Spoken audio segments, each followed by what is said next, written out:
Hello everyone, welcome to the zero academy. आज हम discuss करेंगे surface integration of a vector function के बारे में।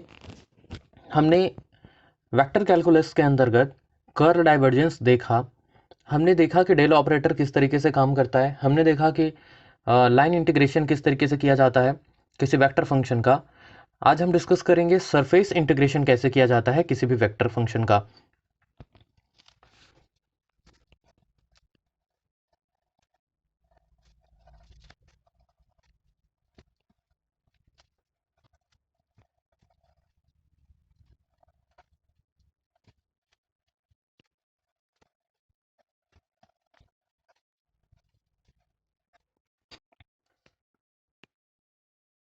Function f is a continuous vector function in a surface S, and n cap is a unit normal vector of the vector function f.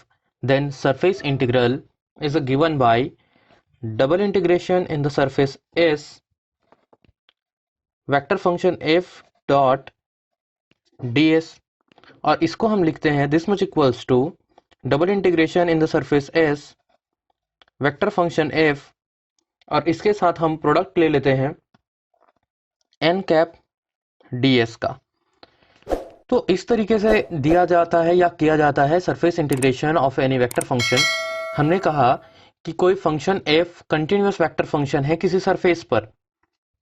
आपको question में हमेशा, चूंकि surface integration है, तो आपको हमेशा एक सरफेस दिया जाएगा, एक सरफेस का इक्वेशन दिया जाएगा, और वो इक्वेशन आपको यहाँ जो मिलेगा वो एक स्केलर क्वांटिटी होगा।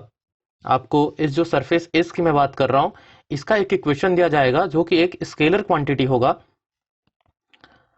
और ये कह रहा है कि फंक्शन f जो है इस सरफेस पर है, और उसके नॉर्मल का जो सरफेस है उसका आपको नॉर्मल निकालना पड़ेगा जो कि होगा n कैप।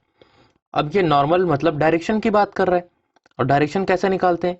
यह है आपका एक स्केलर फंक्शन। आपको याद होगा कि जब स्केलर को वेक्टर बनाने के लिए हम ग्रेडियंट निकाला करते थे, जब ग्रेडियंट निकलेगा तब के केस में फिर उसका हम n कैप निकालेंगे।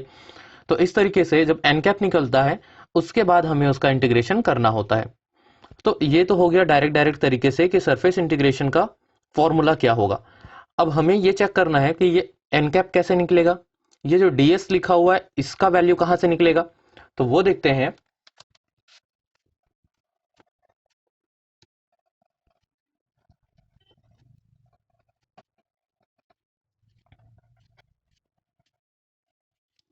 So the unit vector function, यदि ये जो n कैप जो हमें फाइंड करना है, तो इस n कैप के लिए हम क्या करेंगे, n cap is equals to gradient of phi divided by mod of grad phi.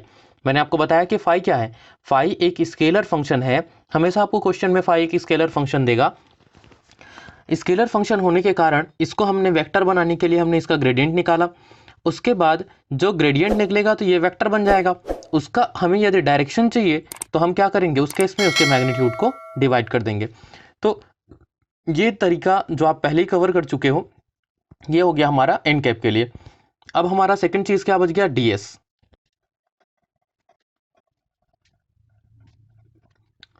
देखिए, सरफेस इंटीग्रेशन के लिए आपको जो क्वेश्चन देता है, यहां पर क्या होगा कि आपको तीनों एक्सेस मिलेगा वेक्टर के। यदि हम बात करते हैं, सपोज दैट इसको मैं एक्स वाई जेड ले लेता हूं, ये है एक्स वाई जेड।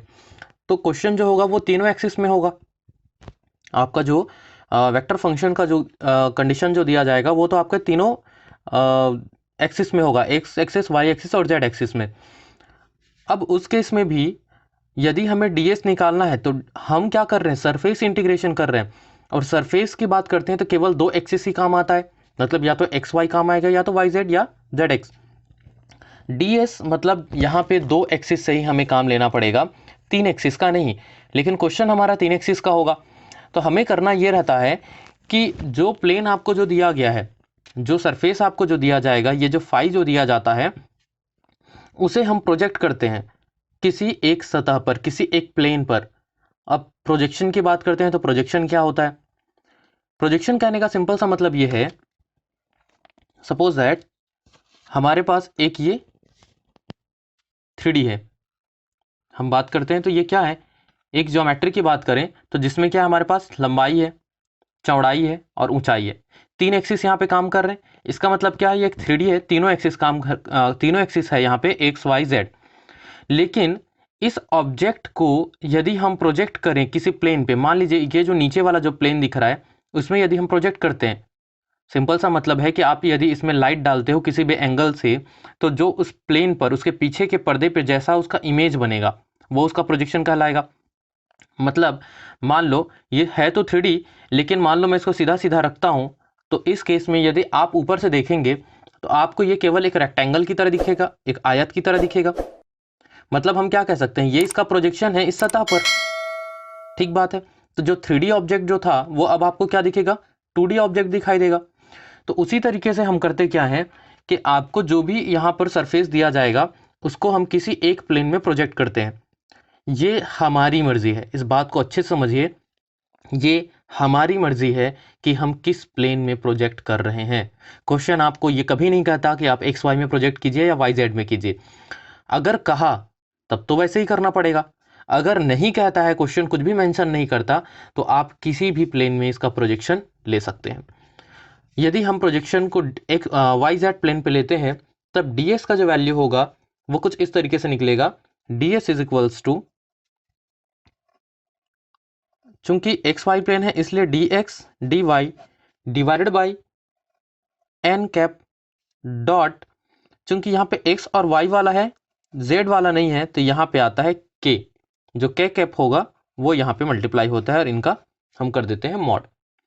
तो ये निकल गया हमारा ds इन एक्स वाई प्लेन। ठीक बात है। हमने देखा एक्स वाई प्लेन पर, सिमिलरली हम देखें वाई जेड प्लेन पर।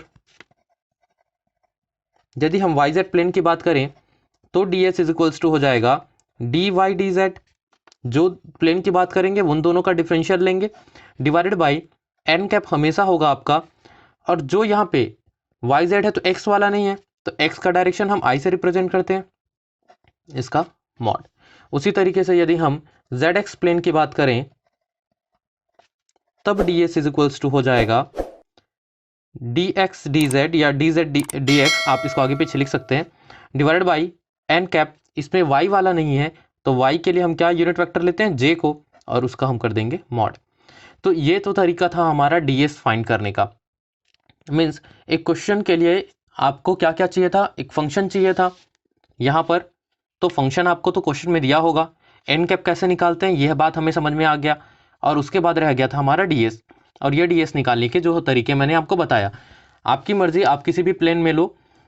बेहतर ये होगा कि जब क्वेश्चन सिंप्लीफाई करेंगे तो हम पहले ही n कैप निकाल लें, ds निकाल लें, और यहाँ पे क्या फंक्शन f और n कैप का डॉट प्रोडक्ट है, यहाँ पे इन दोनों के बीच में डॉट प्रोडक्ट है, तो आप इन दोनों का पहले डॉट प्रोडक्ट भी निकाल लो। मतलब स्टेप नंबर 1 पहले आप n कैप निकालो, स्टेप नंबर 2 आप ds कैलकुलेट कर लो, उसके बाद आप इन दोनों का डॉट प्रोडक्ट निकाल लो, फिर आप इंटीग्रेशन की ओर बढ़ेंगे।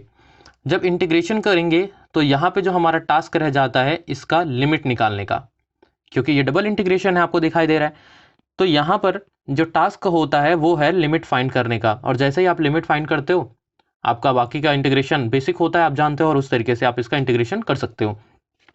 बहुत ही आसान है, बस ये एक दो स्टेप हैं जिसको आपको ध्यान में रखना है। और रही बात लिमिट की, तो इसके लिए हमने डबल इंटीग्रेशन का वीडियो पहले अपलोड किया हुआ है, वहाँ से आप देख सकते हैं कि डबल इंटीग्रेशन के केस में लिमिट किस तरीके से फाइंड किया जाता है। तो ये बेसिक इंट्रो था हमारा सरफेस इंटीग्रेशन पे। अगले वीडियो में मिलते हैं जिसमें हम इस कॉन्सेप्ट को यूज़ करके क्वेश्चन सिंप्लीफाई करेंगे। तो अभी के लिए बस इतना ही। Stay safe, keep learning, and thank you.